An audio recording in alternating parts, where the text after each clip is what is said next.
پکا دین ہے، یہ پکا دین ہے۔ پھر تماشا ہے، نماز کوئی نہیں پڑھتا، 12 ربیع الاول کی فکر پڑ گئی۔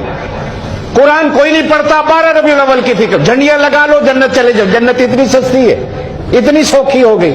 میں 12 ربیع الاول کو مانتا ہوں لیکن مناتا نہیں، اس لیے کہ میرے نبی 12 کو پیدا نہیں ہوئے۔ جاؤ، میرا چیلنج ہے دنیا کو، نہیں پیدا ہوئے 12 کو، ہاں میرے نبی 12 کو فوت ہوئے۔ اگر کوئی ماں کا لال کہتا میں غلط کہہ رہا ہوں، آئیے میرا سر قلم کرتا ہوں۔ حضور کی 12 ربیع الاول کی وفات کا دن ہے۔ یہ آپ کی مرضی ہے، وفات والے دن آپ جھنڈیاں لگائیں، حلوے کھائیں، آپ کی مرضی ہے، میں تو آپ کو نہیں روکتا۔ حضور کی پیدائش 9 ربیع الاول کی، کچھ لوگوں نے لکھا 8 ربیع الاول کی، کچھ لوگوں نے لکھا 12 ربیع الاول کی، لیکن پوری امت کے علماء کا اتفاق ہے کہ حضور کی وفات 12 کو ہوئی۔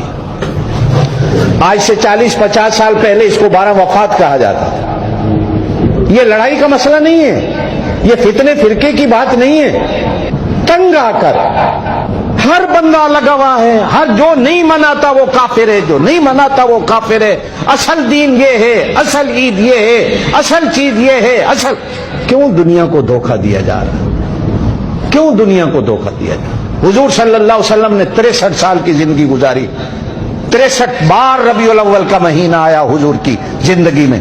حضور صلی اللہ علیہ وسلم نے کسی ایک بار کہا ہو یارو آؤ میرا برتھ ڈے منا۔